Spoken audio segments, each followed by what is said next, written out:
एक डीएम देहरादून के माध्यम से प्रेसिडेंट ऑफ इंडिया को एक ज्ञापन भेजा है। ये हमारा जो नामसेब संगठन है उसका ऑफशूट विंग है।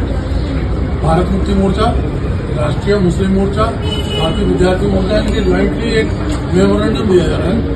उस मेमोरेंडम में हमने ब्रीफ किया है कि पिछले 10 सालों में भारत में जो भारतीय जनता पार्टी और इनके जो सरकार चल रही है उसमें माइनॉरिटीज के ऊपर क्या क्या जुल्म ज्यादतियां हुई हैं, उनको हमने इसमें विस्तार से वो किया है, वर्णन किया है और उसमें डिमांड की है कि सबको सुकून से शांति से रहने के लिए शासन प्रशासन इंतजाम करे, समाज के अंदर व्यवस्था न फैले और सब लोग खुशहाली से रह सकें।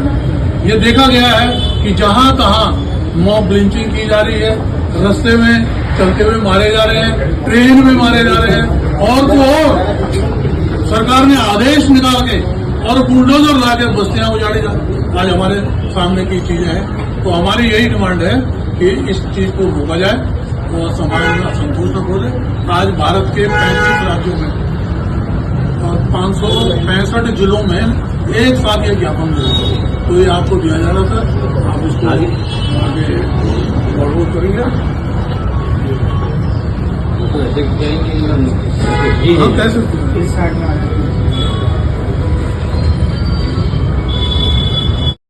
565 जगह आपने ज्ञापन सौंपे हैं, इसमें आपका क्या कहना है? जिस तरीके से उत्तराखंड के अंदर बस्तियां तोड़ी जा रही हैं उसमें क्या कहना चाहेंगे आप? कुछ लोग तो इसमें देखा जाए तो एक होता है कि पट्टे पर बसी होती है और दूसरी बिना पट्टे के बसी होती है। जिस तरीके से ये बस्तियां खाली कराई गई हैं, आगे की स्थिति क्या रहेगी, इसे आप क्या मानते हैं? सबसे पहले आपके चैनल को धन्यवाद कि जो आप इस तरह के मुद्दों को निगाह रखते हुए इनको समाज में जागरूकता फैलाने के लिए करते हैं। तो जैसा आपने पूछा है कि हमने कल एक ज्ञापन दिया, उस ज्ञापन में संगठन को ये महसूस हुआ, मालूम पड़ा कि पिछले 10 साल से भारतीय जनता पार्टी के शासनकाल में माइनॉरिटीज के ऊपर, खासकर मुस्लिम माइनॉरिटीज के ऊपर बहुत ज्यादा जुर्म ज्यादतियां हो रही थी। तो कहीं पे जो है सड़क चलते मॉब लिंचिंग हो जा रही, कहीं कहीं पे ट्रेनों में ही मारे जा रहे हैं लोग, कहीं जो है लोगों के घरों में जाके फ्रिज खोल के देख रहे हैं कि ये तो उसने जो बीफ रखा हुआ है उसी पे बवाल करके लोगों को परेशान किया जा रहा है। कहीं पे कोई बेचारे वो जो पशु ले जा रहे हैं गाड़ियों में, ऐसे भी केसेस हुए, उनको रोका, मारा पीटा और मार दिए जान से। ऐसे बहुत सारे केस हमने उस ज्ञापन में लिखे हुए, बयान किए हुए। तो हमने वो किया कि भाई इन चीजों पे रोक लगे।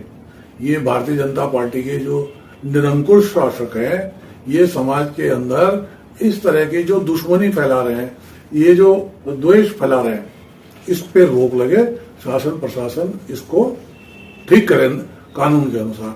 तो उसमें हमने जो भी चीजें पूरे देश भर के डाटा कलेक्ट करके और करीबन 3 पेज का मेमोरेंडम था वो, तो उसमें हमने 565 जिलों में एक साथ ये कल डिलीवर हुआ डीएम के माध्यम से। तो कल हमने देहरादून में भी दिया और देहरादून में देने के बाद वहां हमने ये भी बात उठाई कि भाई अभी हमारे सामने का वो है कि सरकार ने कानून बना के और एक बुलडोजर संस्कृति इस देश में कायम कर दी, क्योंकि भाई हम सत्ता में, हम पावर में हैं, हमें तुम्हारी कोई जरूरत नहीं है।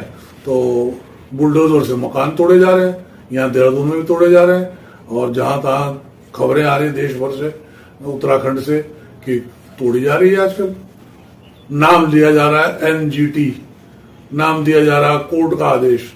तो उसमें हमारा ये कहना है कि चलो मानना अगर वो इस तरह की बस्ती बस भी गई है तो उन नागरिकों का भी तो रहने का मौलिक अधिकार है, सरकार उनका नियमितीकरण कर दे।